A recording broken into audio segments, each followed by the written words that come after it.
What's going on, everyone? It's time to talk about Aftershock Day 2, finally. Uh, Held October uh, 7th, I believe it was. Yeah.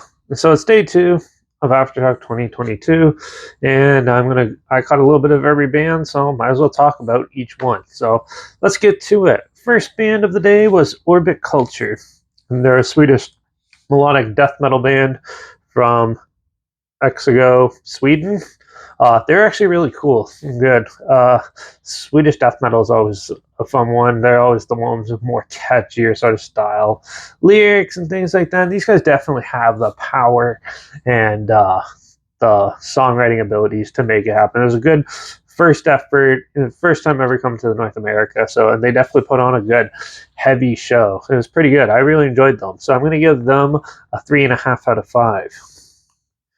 Next was a rock band called Air from somewhere in the US. I couldn't figure out where. They're okay. They're pretty much your standard rock band. They did move a bit on stage, but they still seem to be like lacking in the showman part, I guess.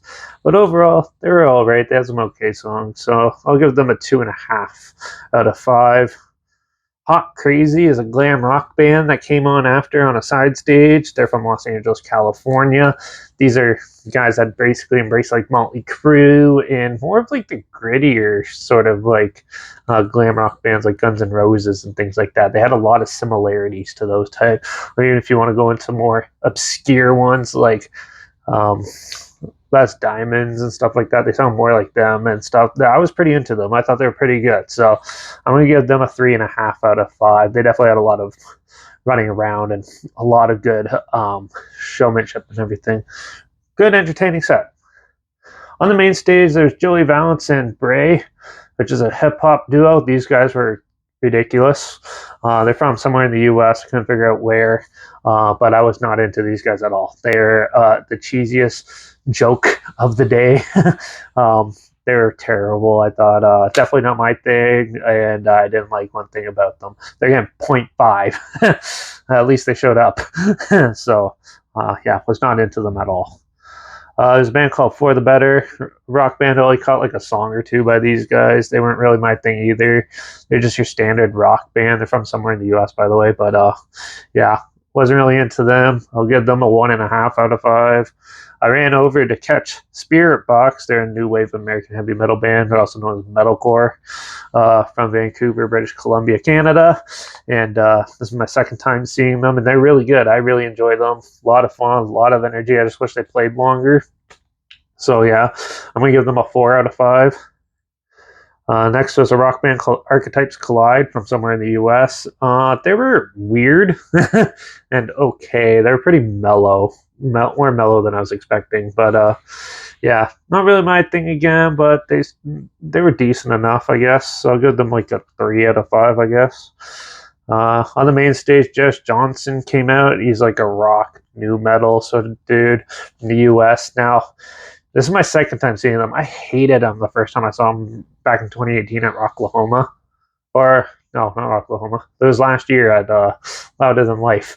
And he was pretty bad. He did more of a rap set. This one, he had more of like, or he had his rap set, but he also had like, he did a lot of like metal songs, tributes, and stuff like that, but nothing really wrote himself. So I still wasn't, he was better than the last time I saw him, but still not that good. So I'll give him a 2.5 just to be generous. He does have a cool backdrop though, like a big back flag or whatever. Yeah. Next was a rock band called Set It Off from Tampa, Florida. These guys had quite a bit of energy. They were amusing and stuff. They had fun watching them.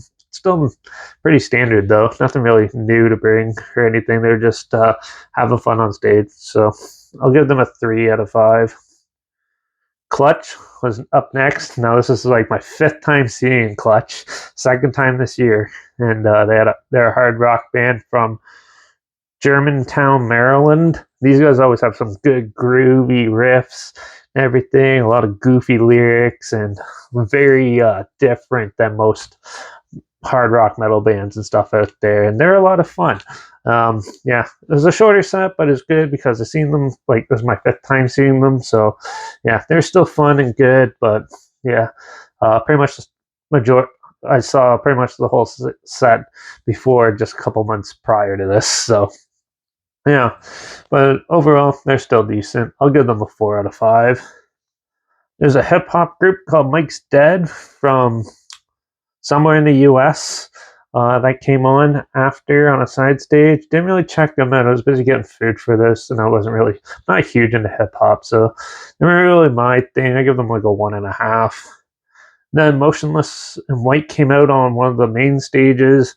They're a metalcore band from Scranton, Pennsylvania. They're like the gothic metalcore band. They're pretty cool. This is my second time seeing them live. Yeah, they're good. They have like a lot of energy, and they definitely have a lot of things going for them. Too, their new album sucks, but they played a lot of old school stuff, which I like. So I'll give them a 3.5. There's a band called Nemophila, which is like a heavy metal band from Tokyo, Japan. Pretty much all girls and stuff. They were okay. They definitely have some interesting sort of like baby metal vibes, but yeah, they still aren't really up to like my tier liking yet. But they definitely have some interesting style of songwriting and stuff. I'll give them a 2.5. Volume Reverse came on the main stage. They're a rock band from Las Vegas. They have a lot of big hits and a lot of theatrical type of videos out. This was my second time seeing them, and to be honest, I'm not huge into Volume Reverse or anything. I didn't really care for their set. It was okay, I guess. So I'll give them 2.5 out of 5. Helmet was up next. One of my favorite alternative metal bands from New York City. They're a lot of fun, even though they only played a half hour. They played the exact same set as what I saw them open for Clutch a couple months ago because they're on tour at the same time. Well, with them, there's the same tour. So, yeah, pretty much the same set, but still a lot of fun, a lot of energy. Volume was up. Great show. I'll give them a 4.5 out of 5. Then Chevelle came on one of the main stages. They're from Grace Lake, Illinois. They're a standard hard rock band. They're a lot of fun. This is one of the main bands I wanted to see. And yeah, they were pretty good. They had some pretty cool riffs, and they're definitely heavier than I thought live. So I'll give them a 4 out of 5. Then one of my favorite live acts was on after on a side stage, Apocalyptica. They're a symphonic metal band from Helsinki, Finland. I saw them way back in April, and they were awesome. This one was really good too. They definitely brought a lot of energy to the show, but it was a way smaller set, and that's disappointing because I just wanted more. So yeah, they got 4. I'm gonna give them a 4.5 out of 5 too. They're a lot of fun to see live. Then on the main stage, probably the biggest band I wanted to see this day was Danzig. They're like a gothic groove metal band from Lottie, New Jersey. Danzig was also the vocalist of the Misfits, who occasionally get back together and stuff. But yeah, this is my first time seeing him live. The first half of the show, awesome. Played all his hits, a lot of great stuff. And then the second half was all Misfit covers and not really my type of thing. Like, I like Misfits, but I was kind of they went and picked up speed and then slowed down quite a bit, and yeah, which was okay. So I give them a 4 out of 5. I dropped my notepad. So yeah, and then In Flames came on side stage like halfway through that set, so I had to run over there and catch them. They're a melodic death metal band from Gothenburg, Sweden. This is my 5th time seeing them. I think this was like my 2nd time seeing them this year. And yeah, they're really good. They definitely deserve a longer set list that time though, because they only played for like a half an hour, and they fit a lot of their good stuff in it, but a lot of their stuff, you have to have like a good chunk of songs that go with it to make the flow go perfectly. But they did their best, and they were pretty good. I give them a 3.5 out of 5. Lamb of God is up next on the side stage, closing off one of the second stage, big stage. They're a new wave of American heavy metal band from Richmond, Virginia, if you didn't know.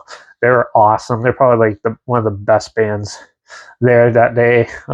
Their new album, their new songs that they just dropped like a day or two before they played, killed and were awesome, from Omens.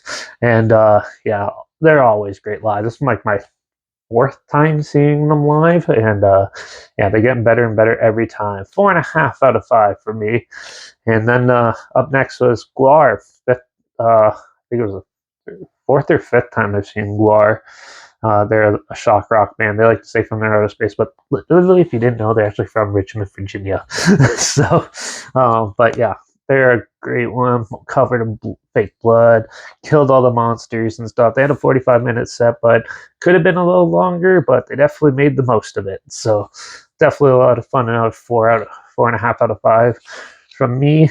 And then the last two bands of day two was Mushuga closing off one of the side stage. They're Swedish gent band from Uma, Sweden, and yeah, these guys basically invented gent. They're very heavy and brutal and a lot of fun. The pit was insane for this set. They played for like 45 minutes, so they only got to play like 4 or 5 songs, and they didn't play Bleed, surprisingly, but they did play some stuff off Destroy, Erase, Improve, and Nothing. So that's a good one. This was my second time seeing them, and they're really good too. I give them a 4 out of 5. And then finally, the headliner was the shock rock titans themselves, Kiss, originally from New York City. Some of them live in LA now, but yeah, overall, Kiss is a fun band. I think it's more nostalgia now, though, than actually trying to shock people and stuff. So, but they still put on a good set, even though you got to see half of it. And yeah, a lot of fun, a lot of pyro, a lot of good stuff. So, a lot of good bands. I give Kiss probably a 4 out of 5 as well for live performance. Overall, the whole day was a lot of fun, a lot better than I was expecting it to be, and I got to see a lot of bands that I liked. So, I know I wanted to see that I never got to see, so I'm going to give the whole day a 4.5 out of 5. Overall, it was another great day at the festival, and we had a lot of good bands play. If any of these bands sound like something you're interested that you want to check out and see what they're like, I'm going to have links to all of them down below. Also, make sure you check out my Instagram and TikTok. That'll be linked down below. I have tons of pictures and videos and stuff from the festival on there. So if you want to check those out, you can. It'll be linked down below as well. So, yeah, but that's it for this one. This is day 2. I'll be doing day 3 shortly. So make sure you tune in for that one. Also, remember to support the bands you love, buy their music, buy their merch, go see them live, help keep them around, especially in these hard times. And yeah, don't forget to attend some festivals next year. And yeah, but that's it for this one. So until the day 3 review, I guess I'll see you all then. So until then, rock on.